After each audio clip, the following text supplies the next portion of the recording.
കൊട്ടാരം പോലുള്ള ആ വലിയ മാളിക വീട്ടിൽ എങ്ങും നിശബ്ദത മാത്രം. ഇരുട്ട് നിറഞ്ഞ മുറിയിൽ ആയിഷ തനിച്ചിരിക്കുകയാണ്. അവൾ എന്തൊക്കെയോ ആലോചിക്കുകയാണ്. മുഖത്ത് സങ്കടത്തിന്റെ കാർമേഘങ്ങൾ തളം കെട്ടി നിൽക്കുന്നത് കാണാം. റഹീമും ആയിഷയും മാത്രമാണ് ആ വലിയ വീട്ടിൽ താമസിക്കുന്നത്. റഹീമിന്റെയും ആയിഷയുടെയും വിവാഹം കഴിഞ്ഞിട്ട് 10 വർഷമായി. ഇതുവരെ അവർക്ക് മക്കളുണ്ടായിട്ടില്ല. തനിക്കൊരു കുഞ്ഞിനെ നൽകാൻ കഴിയാത്ത ആയിഷയോട് വെറുപ്പാണ് റഹീമിന്. അയാൾ എന്നും അതും പറഞ്ഞ് ആയിഷയെ ശകാരിക്കും. വലിയ വീടും പടർന്നു പന്തലിച്ചു നിൽക്കുന്ന തന്റെ ബിസിനസ് സാമ്രാജ്യവും ഒന്നും റഹീമിന് ആസ്വദിക്കാനോ സന്തോഷിക്കാനോ കഴിയുന്നുണ്ടായിരുന്നില്ല. കാരണം അയാൾ ഒരു കുഞ്ഞിനു വേണ്ടി ഭ്രാന്തമായി ആഗ്രഹിച്ചിരുന്നു. തനിക്കൊരു പിൻഗാമി വേണം എന്നതായിരുന്നു മുഴുവൻ സമയവും റഹീമിന്റെ ഉള്ളിൽ. ഒരു കുഞ്ഞിനെ നൽകാൻ കഴിയാത്തതുകൊണ്ട് റഹീമിന് ആയിഷയോടുള്ള സ്നേഹം കുറഞ്ഞു. എപ്പോഴും പരാതിയും ശകാരങ്ങളും മാത്രം. ആയിഷ ആ വലിയ മാളിക വീട്ടിൽ ശ്വാസം മുട്ടിയാണ് കഴിയുന്നത്. ഓരോ ദിവസങ്ങളും കരഞ്ഞു തീർക്കും. ആയിഷയുടെ സങ്കടങ്ങൾ കേൾക്കാനോ അവളെ മനസ്സിലാക്കാനോ ആരും ഉണ്ടായിരുന്നില്ല. ഒരു ദിവസം ജോലി കഴിഞ്ഞ് മടങ്ങി വന്ന റഹീം ദേഷ്യത്തോടെ ഗർജിച്ചുകൊണ്ട് ആയിഷയുടെ റൂമിലേക്ക് വന്നു. ഈ നിമിഷം നീ ഇവിടെ നിന്നിറങ്ങണം. നിന്നെ ഇനി ഇവിടെ പാർപ്പിക്കാൻ എനിക്കാവില്ല. എനിക്കൊരു കുഞ്ഞിനെ തരാൻ കഴിയാത്ത നിനക്ക് എൻ്റെ ഭാര്യയായി എൻ്റെ വീട്ടിൽ നിൽക്കാൻ അനുവാദമില്ല. ഇറങ്ങിപ്പോയി എൻ്റെ വീട്ടിൽ നിന്ന്, റഹീം ആക്രോശിച്ചു. ആയിഷ എന്ത് ചെയ്യണമെന്നറിയാതെ പകച്ചുപോയി. ഞാൻ എവിടേക്ക് പോകും? എനിക്ക് ആരാണുള്ളത് റഹീം, നിങ്ങളല്ലാതെ? ആയിഷ കരഞ്ഞുകൊണ്ട് ചോദിച്ചു. എനിക്കതൊന്നും അറിയണ്ട. ഈ നിമിഷം നീ ഇവിടെ നിന്നിറങ്ങണം. എനിക്ക് വേണ്ടത് എനിക്ക് കുട്ടികളെ പ്രസവിച്ചു തരാൻ കഴിയുന്ന ഒരു ഭാര്യയെയാണ്, അല്ലാതെ. റഹീം പറഞ്ഞു നിർത്തി. ആയിഷയുടെ കണ്ണുകൾ നിറഞ്ഞു, ചുണ്ടുകൾ ഇടറി. ഒന്നും പറയാനാവാതെ നിസ്സഹായയായി അവൾ അവിടെ നിന്നു. റഹീം ആയിഷയുടെ സാധനങ്ങളെല്ലാം പുറത്തെറിഞ്ഞു. മറ്റൊരു വഴിയുമില്ലാതെ ആയിഷ വീടിന് പുറത്തേക്കിറങ്ങി. നിന്നെ ഇനി ഇവിടെ കണ്ടുപോകരുത്. ഞാൻ മറ്റൊരു വിവാഹം കഴിക്കാൻ പോവുകയാണ്. അവൾ നിന്നെ പോലെയൊന്നുമല്ല, വലിയ വീട്ടിലെ പെണ്ണാണ്. അവളെ വിവാഹം ചെയ്ത് കുട്ടികളുമായി സന്തോഷത്തോടെ ജീവിക്കും ഞാൻ, റഹീം പറഞ്ഞു. അതിന് നീ എനിക്കൊരു തടസ്സമാണ്. അതുകൊണ്ട് നിന്നെ എനിക്കിനി കാണണ്ട, റഹീം ദേഷ്യത്തോടെ പറഞ്ഞു. ഒന്നും പറയാനാവാതെ, മറ്റൊന്നും ചെയ്യാനാവാതെ ആയിഷ റഹീം വലിച്ചെറിഞ്ഞ് തന്റെ ബാഗുമെടുത്ത് എങ്ങോട്ടെന്നില്ലാതെ നടന്നു. തിരിച്ചു പോകാൻ അവൾക്ക് വേറെ ഇടമില്ല. എങ്ങോട്ടെന്നില്ലാതെ റോഡരികിലൂടെ ആയിഷ നടന്നു. മറ്റുള്ളവരുടെ മുന്നിൽ കൈനീട്ടിയും സഹായം ചോദിച്ചും ആയിഷ തന്റെ വിശപ്പടക്കി. ദിവസങ്ങൾ തള്ളി നീക്കി.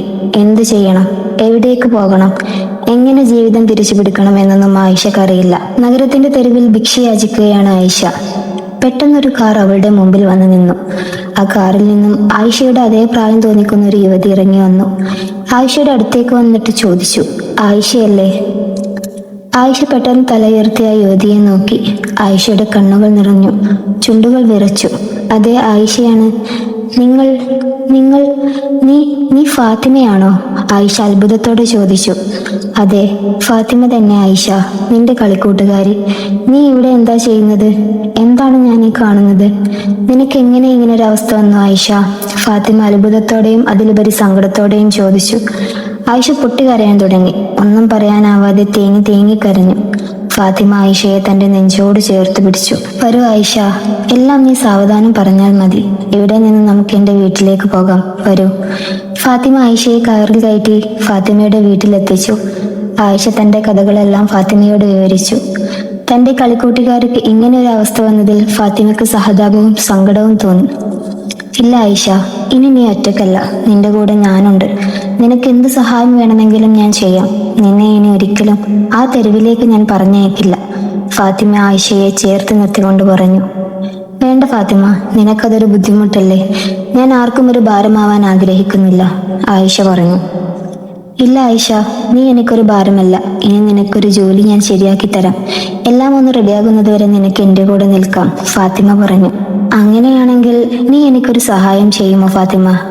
ഞാൻ നന്നായി കേക്കുകളും ബ്രെഡും ബിസ്ക്കറ്റും എല്ലാം ബേക്ക് ചെയ്യും. ഒരു ചെറിയ സംരംഭം തുടക്കാൻ നീ എന്നെ സഹായിക്കാമോ? വെറുതെ വേണ്ട, കടമായിട്ട് മതി. എല്ലാം ഞാൻ തിരിച്ചു തരാം, ആയിഷ പറഞ്ഞു.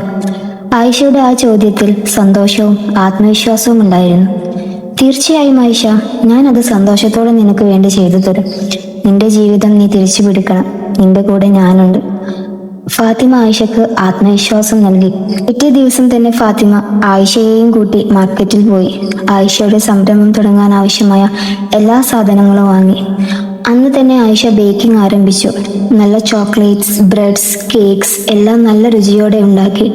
ആയിഷയുടെ കേക്ക് കഴിച്ച് ഫാത്തിമയ്ക്ക് വളരെയധികം സന്തോഷം തോന്നി. അത്രക്കും രുചികരമായിരുന്നു ആയിഷയുടെ ഓരോ വിഭവവും. ആയിഷ ഉണ്ടാക്കുന്ന കേക്കുകൾ നാട്ടിലെ കടകളിലും പട്ടണത്തിലെ സൂപ്പർ മാർക്കറ്റുകളിലും സപ്ലൈ ചെയ്തു. അധികം വൈകാതെ തന്നെ ആയിഷയുടെ കേക്കുകൾക്ക് ആവശ്യക്കാർ കൂടി. കൂടുതൽ അളവിൽ കേക്കുകൾ ബേക്ക് ചെയ്യാൻ തുടങ്ങി. സഹായത്തിന് ഫാത്തിമയും ഉണ്ടായിരുന്നു. ഓരോ ദിവസവും ആയിഷയ്ക്ക് ഓർഡറുകൾ കൂടുതൽ കിട്ടി. പതിയെ അവൾ ഒരു ബ്രാൻഡായി വളരാൻ തുടങ്ങി. ആയിഷാസ് ബേക്സ് എന്ന പേരിൽ ഒരു വലിയ സ്ഥാപനവും തുടങ്ങി. അധികകാലം വേണ്ടി വന്നില്ല ആയിഷാസ് ബേക്സ് ഒരു ഇന്റർനാഷണൽ ബ്രാൻഡായി വളരാൻ. ആയിഷ ഇപ്പോൾ പഴയ ആളല്ല. വലിയ വീട് വെച്ചു, സ്വന്തമായി കാർ വാങ്ങി. ആയിഷാസ് ബേക്സ് എന്ന ഒട്ടേറെ ബ്രാഞ്ചുകൾ തുടങ്ങി. വലിയൊരു ബിസിനസ് ഗ്രൂപ്പിന്റെ മാനേജിംഗ് ഡയറക്ടറാണ് ആയിഷ ഇപ്പോൾ. തന്റെ തളർച്ചയിലും തന്നെ ചേർത്ത് നിർത്തിയ ഫാത്തിമയെ ആയിഷ തന്റെ പാർട്ട്ണറാക്കി. രണ്ടുപേരും വളരെ സന്തോഷത്തോടെയും സമാധാനത്തോടെയും ജീവിക്കുകയാണ് ഇപ്പോൾ. തന്റെ വലിയ ആഡംബര കാറിൽ ഒരു ബിസിനസ് മീറ്റിംഗിന് പോവുകയാണ് ആയിഷ. സിഗ്നലിൽ വണ്ടി നിർത്തിയപ്പോൾ ആയിഷ പുറത്തേക്ക് നോക്കി. പെട്ടെന്ന് അവളുടെ കണ്ണുകൾ ഒരു മനുഷ്യന്റെ മേലെ പതിഞ്ഞു. അവൾക്ക് പരിചയമുള്ള മുഖം. റഹീം, ആയിഷയുടെ ആദ്യ ഭർത്താവ്. ആയിഷ ഒരു നിമിഷം സ്റ്റക്കായി പോയി. തന്നെ വീട്ടിൽ നിന്നും ഇറക്കിവിട്ട ആ പണക്കാരനായ മനുഷ്യൻ ഇന്നതാ വർഷങ്ങൾക്ക് മുമ്പ് ആയിഷ ഉണ്ടായിരുന്ന അതേ അവസ്ഥയിൽ ഒരു കടത്തിണ്ണയിൽ സഹായത്തിനായി കൈനീട്ടുന്നു. ആയിഷയ്ക്ക് ഒരു നിമിഷം തന്റെ കണ്ണുകളെ വിശ്വസിക്കാനായില്ല. അവൾ കാറിൽ നിന്നും ഇറങ്ങി അഴുക്ക് പുരണ്ട വസ്ത്രങ്ങളും അണിഞ്ഞ് കടത്തിണ്ണയിലിരിക്കുന്ന റഹീമിന്റെ അടുത്തേക്ക് നടന്നു. തന്റെ ബാഗിൽ നിന്നും 500-ന്റെ ഒരു നോട്ടെടുത്ത് അവൾ റഹീമിന് നേരെ നീട്ടി. ഇത്രയും വലിയ തുക തരുന്ന ആളെ റഹീം മുഖം ഉയർത്തി നോക്കി. അയാൾ ഒന്നും പറയാനാവാതെ സ്തംഭിച്ചുപോയി. ആയിഷ, റഹീം പതിഞ്ഞ സ്വരത്തിൽ വിളിച്ചു. അതെ, ആയിഷയാണ്. പക്ഷെ ഒരിക്കലും ആ പഴയ ആയിഷയല്ല. ഇന്ന് ഒരു പുതിയ ആയിഷയാണ് ഞാൻ, അവൾ ആത്മവിശ്വാസത്തോടെ പറഞ്ഞു. നിന്നോട് ഞാൻ ചെയ്ത ക്രൂരതയ്ക്ക് ദൈവം എനിക്ക് തന്ന ശിക്ഷയാണിത്. എൻ്റെ രണ്ടാം ഭാര്യ എൻ്റെ സ്വത്തുക്കളെല്ലാം കൈക്കലാക്കി എന്നെ അവിടെ നിന്നും അടിച്ചിറക്കി. ഞാൻ നിന്നോട് ചെയ്തതുപോലെ, റഹീം കരഞ്ഞുകൊണ്ട് പറഞ്ഞു. ആയിഷ ഒന്നും പറയാതെ ആ പണവും കൊടുത്ത് തന്റെ കാറിലേക്ക് നടന്നകന്നു. നിസ്സഹായനായി റഹീം ആയിഷയെ നോക്കി നിന്നു.